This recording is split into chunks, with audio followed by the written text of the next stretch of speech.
Hi guys, and welcome to the Gumboot garden. I'm April and this is our very first garden tour of the season. I'm located in Auckland, New Zealand, which for those of you tuning in on the other side of the world, that means our seasons are completely in reverse. So while you have just wrapped up your summer season, we're just getting into ours. So it's a very, very exciting time. Now, if you have tuned into me before, you may have noticed that the last video I did in the garden was planting all of my spring fruits and veggies. And over this past month, I swear, we could have done a garden tour every week. Things are just exploding. So we have had a nice mix of sun and rain, which has really allowed the plants to just kind of shoot up in their growth. So let's have a look around and I'll show you exactly what's happening. This is my fourth or fifth year gardening, where the very first 2 years were just containers on my deck, and then once we hit 2020, we had some time at home where we cleared out this whole space that was bush and turned it into a garden. In previous year, done some vertical growing of zucchinis, but I've just used some wooden posts, where this year I thought I would add in something that is just a bit more colorful and that maybe a bit more stable to use to let them grow up. But let's get in there. I have a few different types of zucchinis growing, so we'll kind of go in there and I'll show you what I've got. This one here is like a scallop or patty pan zucchini or squash. So the one next to it here, you can see has the white specks on the leaves. These are supposed to be here. You can see that is different from the one next to it that just has the plain green leaves. And so this is our black coral zucchini. You can see we have a male flower open. I don't know if it had a chance to pollinate this guy, well, this girl here. I haven't actually gotten any zucchinis yet. It's still early, very early in the season. I think this is the first week of summer this week for us. So, you know, we're just kind of getting things going. But the zucchinis have been flowering a bit more now, which is exciting. So that means that soon we should be overloaded with zucchinis. And next to the black coral, we have our Coco Zell zucchini. And this isn't really, it's got a lot of things going, but it is a little bit further behind. I can see that there have been a couple male flowers that have opened, but the female ones have yet to kind of grow to that point yet. And then we have another patty pan over here. Now the one up at the top was a green patty pan. This is a yellow patty pan. Look at the amount of female flowers it has on it, but I actually don't see a single male one, so we probably won't be getting much from here. I have to show you this black coral though. Look at this guy, has 3 different flowers open right now. I will be hand pollinating that just to make sure that we do get our first zucchini, because the first zucchini is always the most exciting. You have to kind of do a little bit of nature's work for that one. I'm just gonna go all around the whole bit here, just rubbing the pollen in. And that's going to pollinate this zucchini here. And we do have one other type of zucchini. This guy here, now you can see it has a couple females on it. We have this one here that is already flowered, and then we have the one at the back that is about to start flowering. That's our Costata Romanesco zucchini, and the reason I actually planted that is because it's supposed to produce an overabundance of male zucchini flowers, which is strange because there are 2 females on there and no males. But I did plant that because we really love fried zucchini flowers. So I knew that I was going to have an overabundance with my other types of zucchinis out here. And I thought, well, I'll plant this one so that we can get just a lot of male flowers. And that's obviously not happening at the moment, but I'm sure it will do. It's not that it won't produce any zucchinis for us, it's just that the production level is a lot lower than some of my others. I've done something a little bit different in between these zucchinis as well, and because they're all going to grow vertically and leave the ground quite bare, I decided to plant a few things in the ground around them to kind of cover up the soil a bit. If you look closely down in here, you can see I have some onions growing. So they're all growing down in between the zucchinis. They're doing well so far. I'm just trying to keep the big zucchini leaves off of them because I don't want them to knock them over. So I'm just making sure that I'm regularly tying up my zucchinis and cutting off any of those lower branches that might be pressing the onions down. I also have some bush squash. So this is a queen bush squash that is growing here and over on the other side. I've never grown this before, but it does look like it's starting to get some little flowers on it. So that's exciting. We will try and see how this grows. But this is a bush squash. So this won't be growing vertically up the stake. It will just kind of stay close to the ground and do a little bit of ground cover. Now, if we have a walk around these zucchinis that are here, in the back there, I have chard and spinach that is all bolting wicked. And I have tried to cut it down, but we just like aren't able to eat it fast enough. But in the front here, I have my onions. And I've previously complained about these onions because they weren't bulbing up. They have been in the ground for almost an entire year now.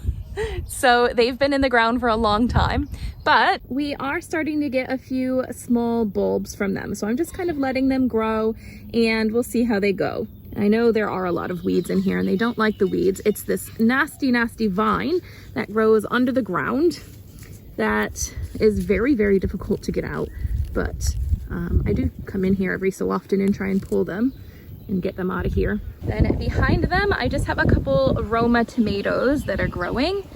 These were just some of the extra Roma tomatoes and the extra space that I had. So they are doing really well over here. I just have some small sticks holding them up. And then behind that, I have my globe artichokes. So this one here is actually almost beyond ready to be picked. It is starting to really open up. So I probably waited a little bit too long to pick that, but I can still try. And then I've got a couple others behind it. So this is going to be another large one and a small one here. Now, something that may gross you out about these artichokes, but is real life. The biggest thing that we have to worry about with these artichokes are the earwigs. The earwigs will actually crawl into the leaves of the artichoke.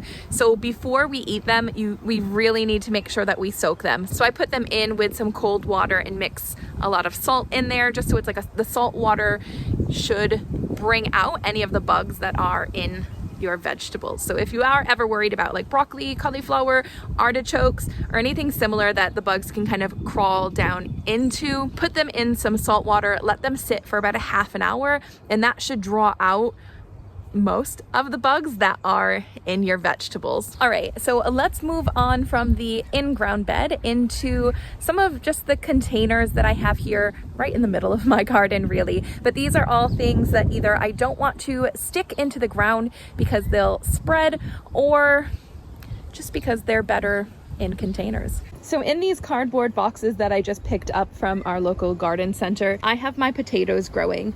Now I realized last year that they don't grow potatoes up their stems.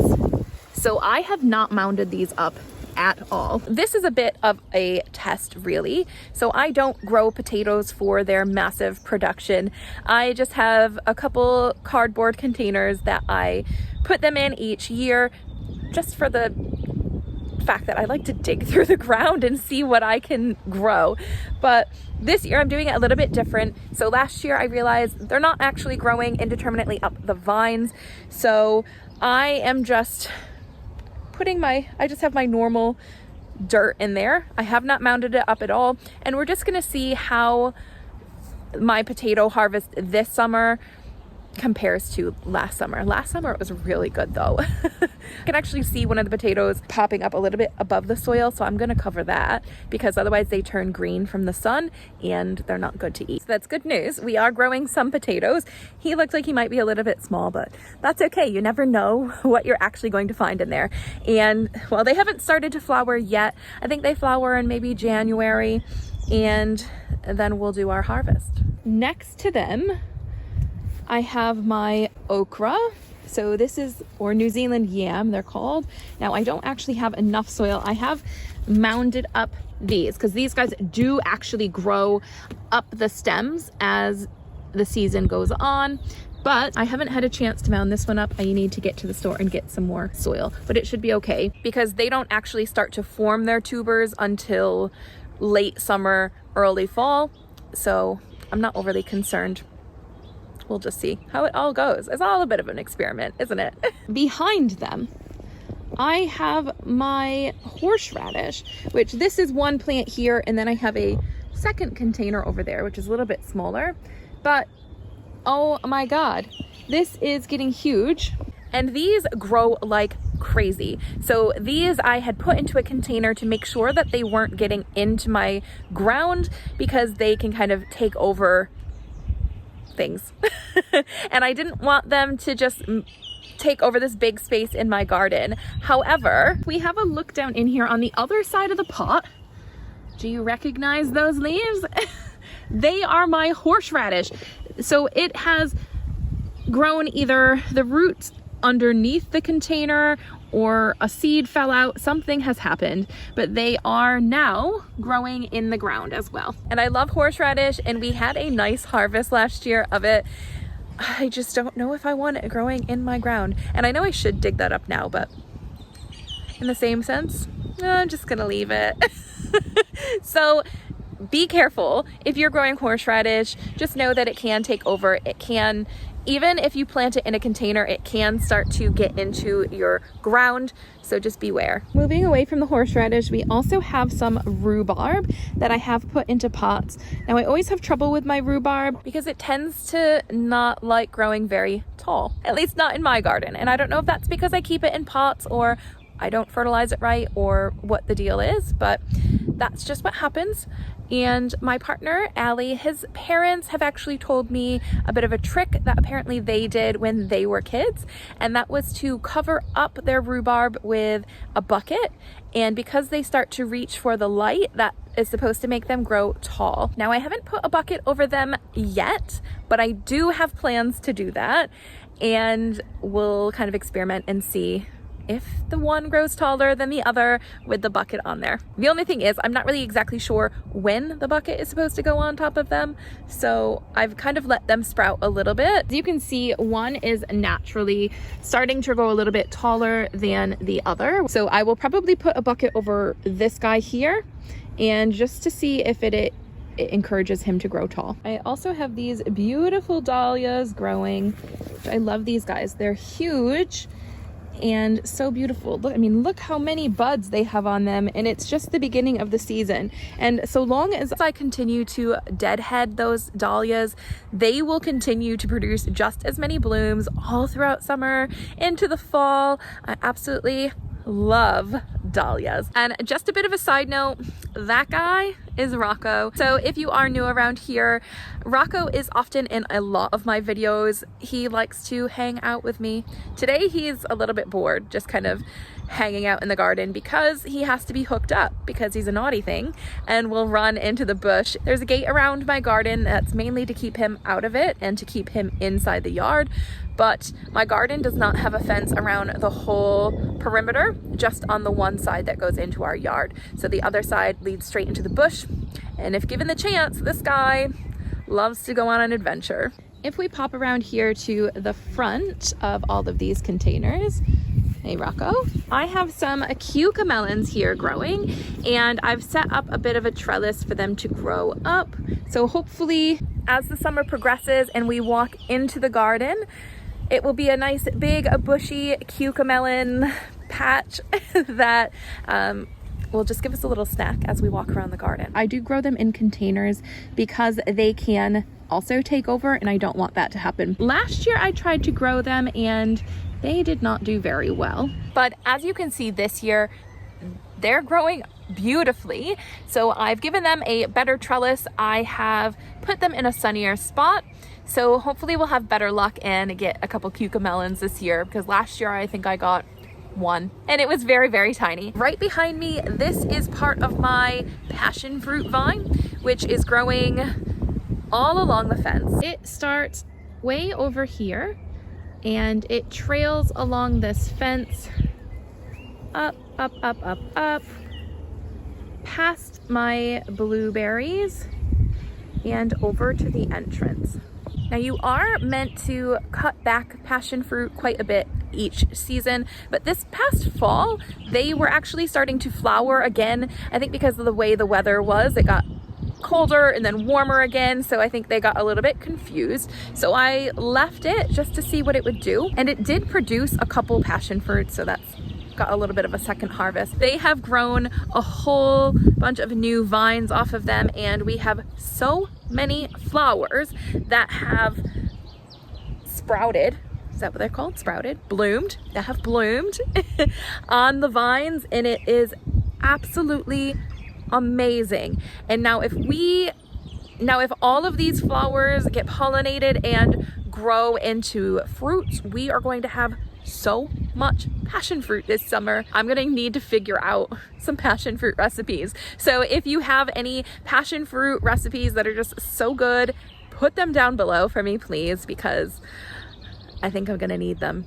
And if we just have a closer look at this section that's going over the archway, there are so many fruits that are growing. So, I mean, just in this section, I have what, 4 there. There's another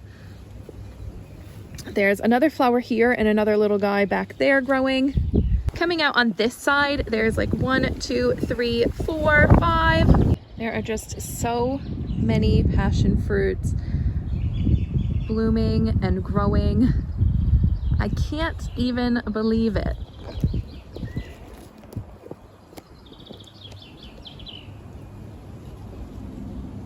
That's just on the archway.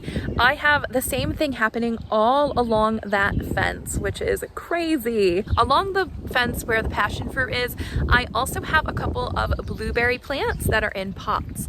Now, we rent our space here, so I didn't want to plant my blueberry bushes in the ground here, because if we do ever have to move, I didn't want to lose them. Because have a look at all the blueberries that are growing. We are having a look through the netting, but look at all those blueberries. Oh, I'm so excited. So this is one of my plants here. We have some more blueberries down there. And then I have a second blueberry bush here, which has some more growing on it.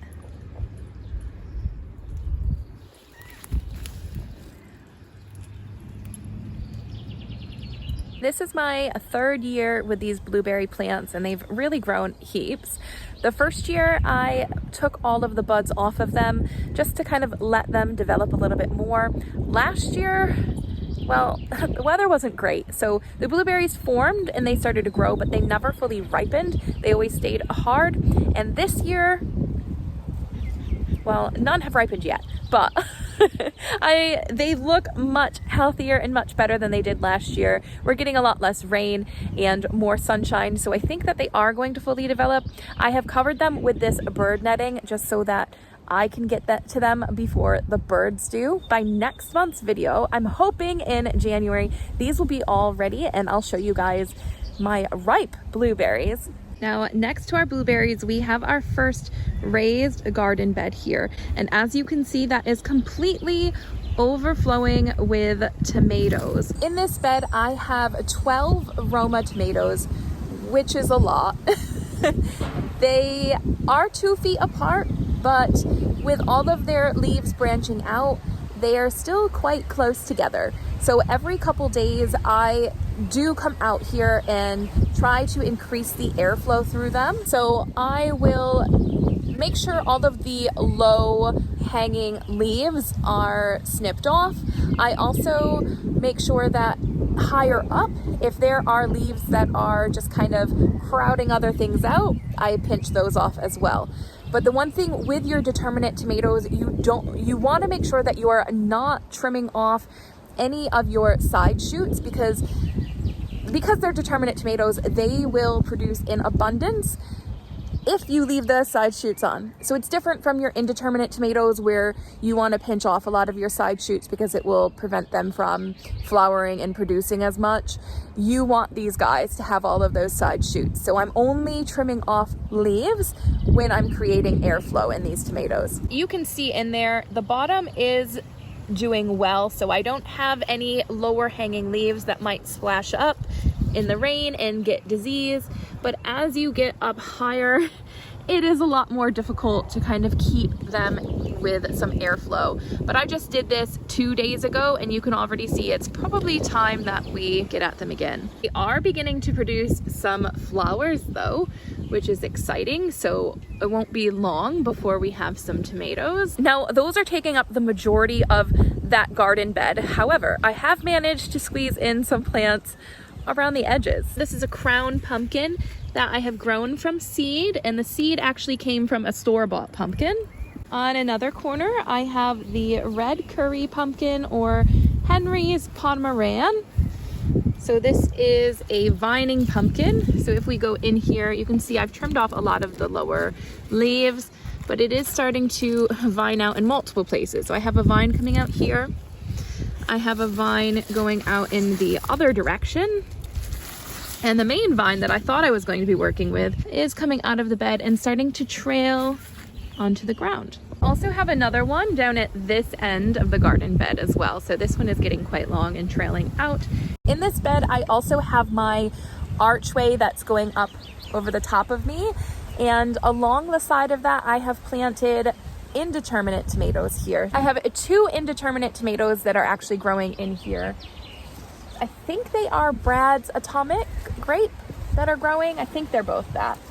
So I have 2 of those growing kind of in the middle, and then I have a cucumber growing at the edge, and on this edge here, I do have a sunflower that's growing. But there are also a couple sad little rock melons that are just trying to make it. They were actually some of the first ones that I planted in this bed, but have grown the slowest. And now I think they're really struggling because all of the other tomatoes that are in this bed have really exploded and grown quite tall, and they're not getting very much sun now. So I can see that one of them is actually wilting and the other one is trying to make it. He's just starting to reach the trellis, but I don't know. I don't know how much longer he'll be able to grow without much sun. The cucumber here at the end, I have gotten a cucumber off of it already. I can see that there's another one starting to form in here. So we'll have another cucumber soon. We'll have lots of cucumbers soon, because I can see that on every single little side bit, there's cucumbers. So if they are all getting pollinated, we will soon be swimming in cucumbers, because I also have another cucumber plant on the other side as well. I also have some lettuce and rocket growing, and even some basil here on the corner. I have been covering all of my greens this year because some critter has been making it his dinner and not leaving any for us. Then in here next to Rocco, at the end of this bed, I have heaps of lemon balm. So I started this year with just 2 small plants, and it has just gotten huge. So I have been using this to dry for some teas, and it's supposed to be good for anxiety and sleep. So I have been trying to experiment with this with Allie, because he has trouble sleeping, to see if a little like sleepy time tea with some lemon balm would help him. All right, if we move on to this next raised garden bed, you can see I have some beautiful flowers on the outside. So these are more dahlias. I have red dahlias, some pansies, and another yellow dahlia here. This one always faces where the sun comes, but it's beautiful yellow, and more pansies. And then I have my pineapple sage. Then I have these 2 structures here. These are holding my gherkins. So I have just put some bamboo posts in there and wrapped some twine around them, and they're going to continue to grow up to the top there and maybe even hang down. So I haven't even really looked in here yet.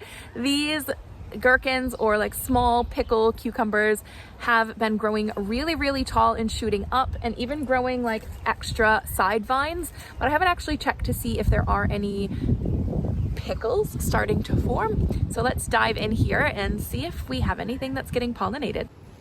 I do have a lettuce plant planted in the middle there too, and some pretty pansies that have all self-seeded. There's nothing that seems to be growing too large in here. I see a lot of potential. Let's check behind here. Again, I'm seeing a lot of flowers and potential. Let's check on the second structure just to see if there's anything that might be in there. Again, I have some self-seeded pansies and lettuce in the center there. But let me see. Do we have any gherkins growing? Okay, we've got a little guy with potential here and there. They just need to be pollinated.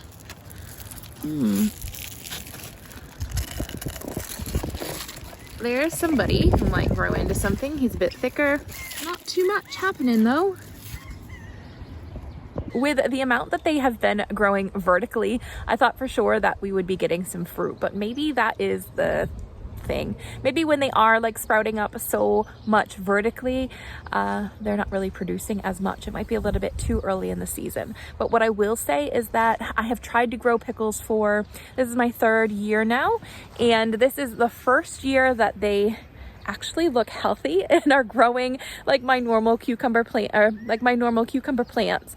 Every other year they have been really stunted in growth. They have been diseased, and I have only gotten a small handful of cucumbers from them that the kids just like take fresh into school in their packed lunches. So with any luck, we will be able to actually pickle some of these cucumbers this year, which should make everyone quite happy because they like to have the full cucumbers pickled rather than the slices. Along the inside of the trellis, I've planted a row of cilantro, and as you can see here, I have harvested this here and it is starting to regrow, but I think it's getting a bit too warm and it's going to bolt on me. That's completely fine though if it does go to seed, because I am running low on my cilantro seeds. So I need to make sure that some of it bolts this year so I can collect more seed from it to continue growing.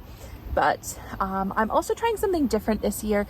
I tend to grow a lot of cilantro, and by the time I actually need it for salsas or anything or any of our dishes, it's bolted and gone. So this year I have tried to harvest a bunch and put in the freezer, and we're gonna see if putting it in the freezer works and I can still use it for my salsas, because if that is the case, that will be perfect. So then we can just kind of have it fresh and pull it out when we need it from the freezer, because dehydrating it really doesn't work. You lose a lot of the flavor. So let me know if you guys have tried freezing cilantro already, because then that'll be really helpful, because I have so much more cilantro that does need harvesting that we're definitely not going to be able to eat before it all bolts. Rest of this bed is not as gorgeous and lush as the previous one, but it was planted later, and I don't know. Let me show you. So there are some really nice things happening in this bed. Obviously the cilantro looks beautiful. Those cucumbers down at the other end, the pickle cucumbers, are doing really well. Down this end, okay, these tomatoes here, these are also some more Roma tomatoes. I bought those from the garden center. I actually got them free when I went to a little garden show that was at the local garden center. So they are going to be smaller than the tomatoes that I have planted from seedlings, because they were just small seedlings when I got them way after I planted out that first bed. They are looking healthy though, so that's all I ask. It's just nice, healthy, beautiful plants growing throughout the summer. I have some more self-seeded pansies in here. How beautiful is it that they're just all different colors, and they're all different colors from the original ones. So this one here and that one there, they're actually the original pansy colors, and now their little seedlings are coming in all different shapes and colors. But the main thing that I'm unsure about in this bed this year are my poor little eggplants. They've grown. I've been able to grow them from seed. They grew into these little seedlings, but since they've been planted down here out of the greenhouse, all of their leaves have just curled, and they are starting to yellow a little bit on the bottom.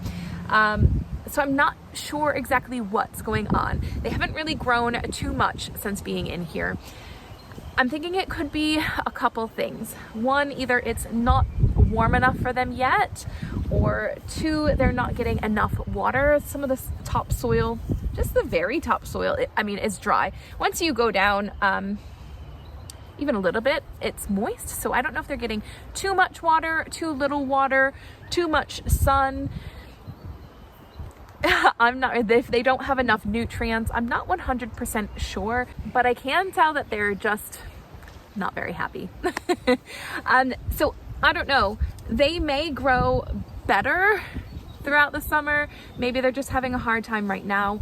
I was thinking about giving them some extra nutrients, but at the same time, this soil should be really good, and I added a whole bunch of new compost on top, so I don't actually think it's a lack of nutrients. I think it's something else, maybe inconsistent watering or something like that. If I struggle to grow them this year, what I might do is next year I might put a couple in a couple different places just to see if they grow better in a different spot, and maybe it was just this spot that they didn't like. And then along that trellis I have more tomatoes growing.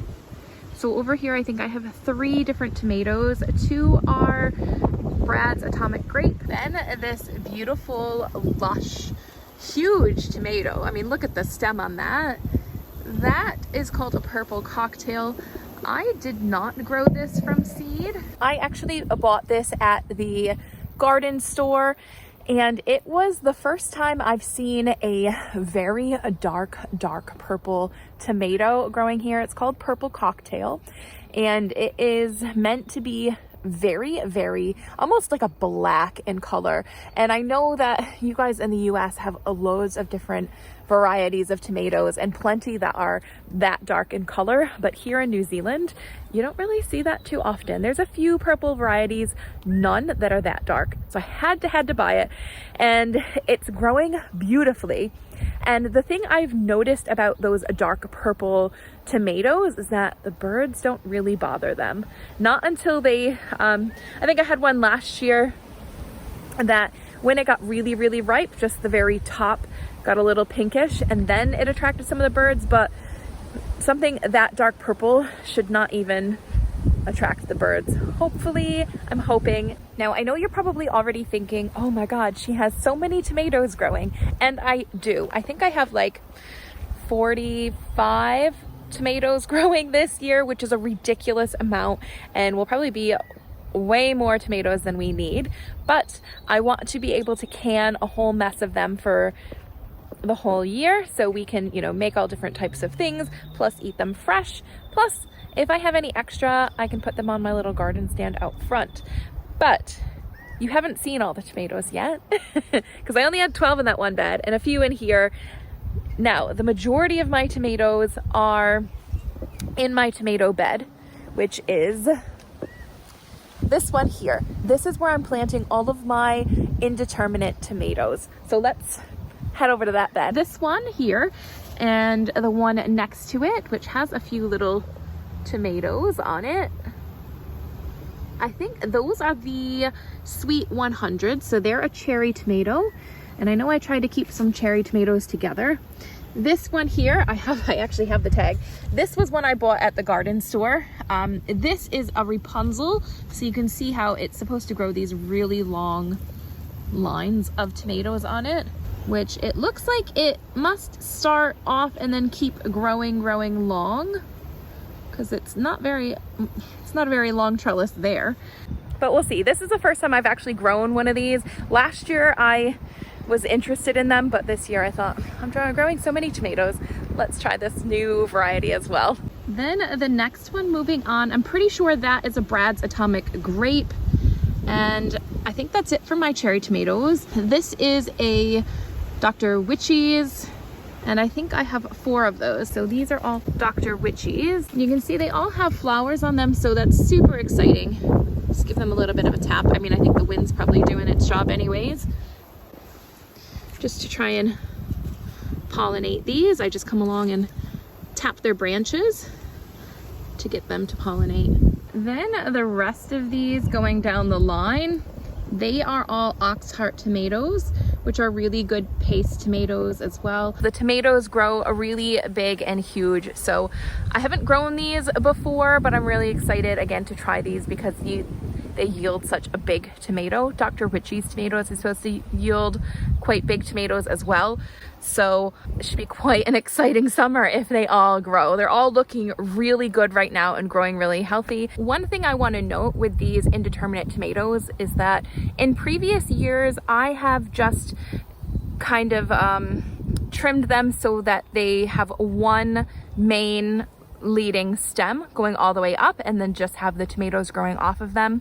This year I'm being a little bit more relaxed with how they're growing. I am still taking off a lot of the side shoots, but I'm letting them have maybe 2 or 3 main leaders this year just to kind of see what happens, to see if I get more tomatoes, to see if what happens.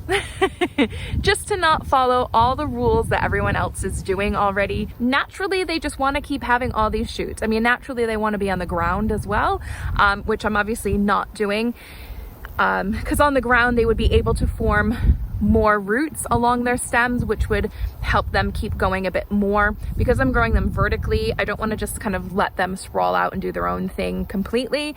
So I am cutting down the number of shoots that they would grow naturally, but not doing that one main leader, just having, you know, a few grow up the trellis. And you can see that really well on this plant here. It has that one main stem, and then I let it cut off into 2 side shoots, which it's growing up there now, which actually this side shoot here is getting quite large. I probably should have cut that off, which I can trim this off and let that be its own plant, but I'm just probably gonna let it go. The other thing you might be able to see that I'm doing is that I'm kind of zigzagging them. So like this one here is on this side of the trellis, where the one next to it is going on the opposite side of the trellis. So I'm just alternating what side they're on so that they're not all growing on the one side and leaving the other side completely bare. These are my 2 biggest tomatoes I have right now, which is really exciting. They're both Oxheart tomatoes. But in this bed, it's not just tomatoes that I have. I also have in front of the tomatoes a whole line of peppers on both sides of this bed. Now, some do seem to be doing better than others, but they are all different varieties as well. So I think these 2 here on this side are chili cherry tomatoes. Then we go into some of our jalapenos. This one has our first little bud forming on it. Then we have some more jalapenos coming down. And then I believe this is where we hit our capsicums. So our normal green peppers here. I then have an identical set of peppers on this side of my bed as well. So even though these are indeterminate tomatoes in this bed that will grow tall up along the trellis and not bush out, all of the peppers that are planted in here should grow big, tall, and bushy themselves. So by the end of summer, if all goes to plan, this bed should be really big and lush as well.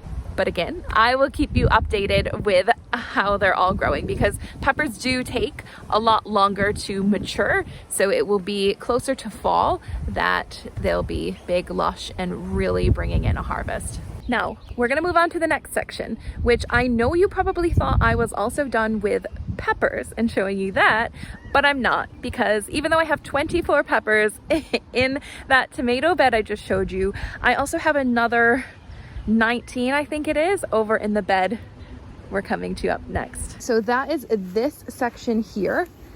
I have all my peppers growing, and they're all different varieties as well. They're very small, but these 2 here are both banana peppers. Then we move on, and these guys are doing quite well. We've got some flowers and everything already. These are our Hungarian wax peppers. I give them a tap too, just like I do with the tomatoes, to help pollinate. I've been dealing with a lot of this vine here. So look at how that's wrapped right around the pepper plant. So I'm gonna have to unwind this, because this guy, awful. It's awful. This has been all over this bed, and it will latch on to anything it can get its hands on, and it's coming up everywhere. So I'm just gonna try and pull that out. But see how it goes way into this bush here. It's like covering all of that. It's wrapped around this blackberry as well. These blackberries are self-seeded, and we have a whole field of them in the back. That beautiful purple flower is part of that vine. That vine is covering this whole area here, and it's now starting to grow up through this whole entire bed where the peppers are.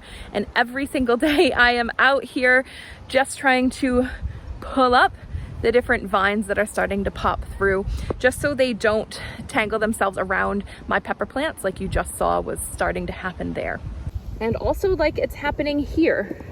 Obviously I'm not out here every day because I've missed a few. This is also starting to wrap around my serrano pepper. So we have to get this out of here. But if you can see, oops, I just snapped something off. Just a leaf. But if you can see, they're actually growing up so close to my plant. Oh, that looks like I got it right from the root, so that's good. And then we've got to get this one out of here. Usually they just come out like this, with the root is like just everywhere underneath that you can't get. But these are my serrano peppers, and I have one there that's also serrano pepper. This is a serrano pepper that has been overwintered from last year. They are growing some new little leaves. We should get just as many serrano peppers, if not more, off of that plant that is overwintered as we do these young little ones. Behind that serrano pepper, we start to have our sugar rush peach. We have three, I believe, in the back there. And then I have a couple up in front, so there's 5 here. Then we move down. This is our habanero plant. So these are red habaneros. I also have an orange habanero that's up on the deck. A couple more sugar rush peach. This is a Thai chili. And then we have some red scorpions there. Trinidad red scorpions.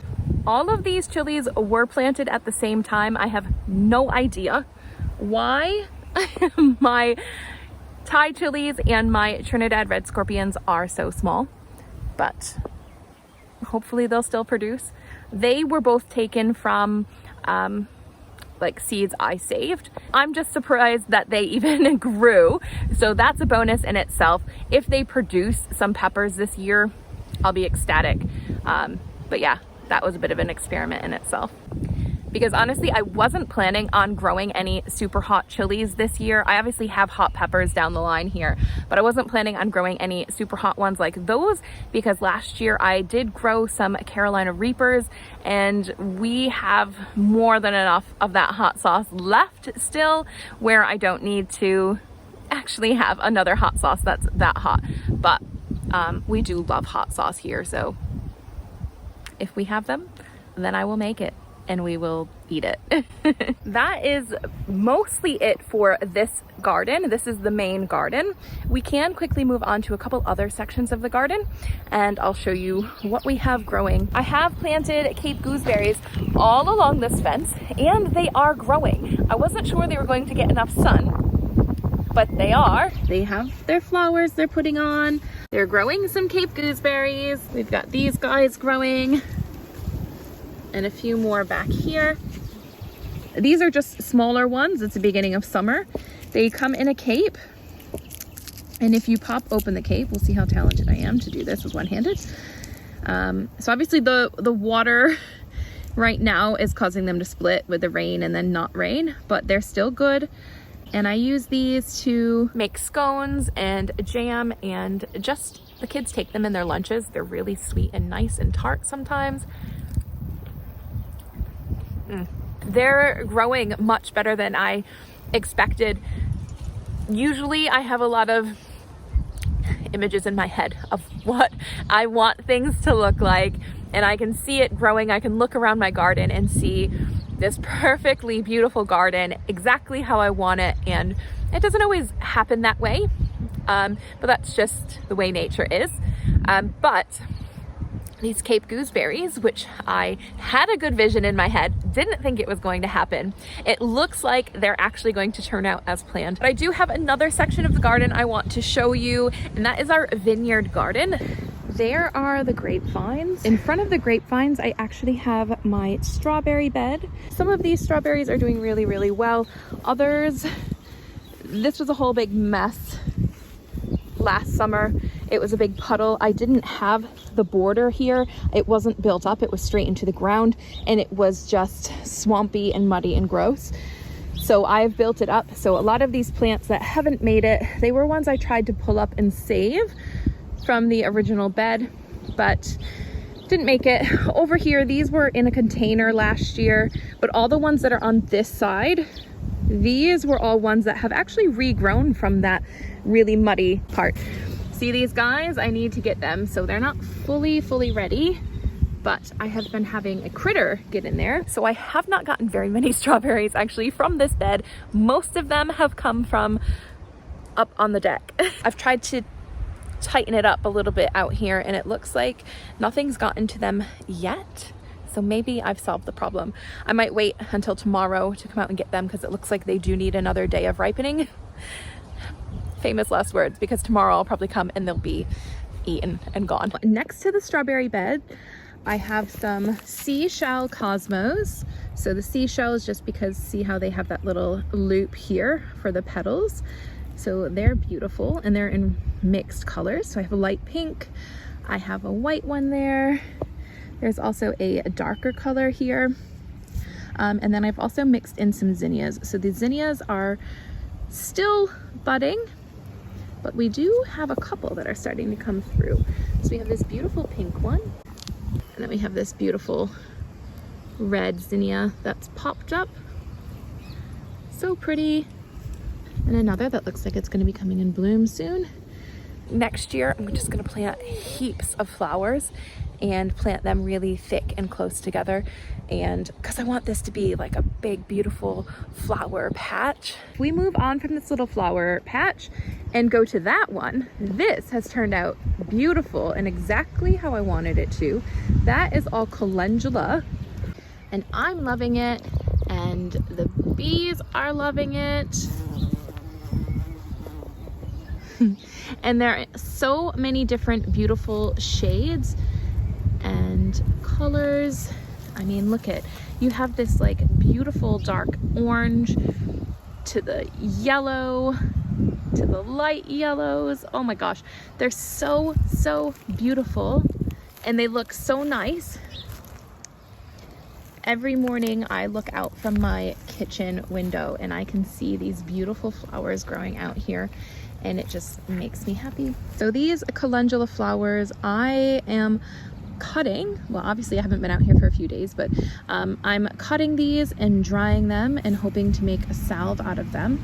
I've never done this before, but we're trying it this year. Calendula is supposed to be really good for eczema and dry skin, so and it has a lot of healing properties, so that's why I've planted a lot of it, but also because it's so beautiful. I mean, I just love looking at it. Let's take a quick closer look at the grapes, because there are some starting to form. They won't be ready until the end of summer as well, or into fall, but I'll show you what they look like when they start to grow. I'm not sure if all of these have been pollinated or exactly how it all works. They're all over the place. And that's just one grape plant. We have heaps of them going down, so we will hopefully have lots and lots of grapes this year. How nice are they? And they are purple grapes that the animals do love.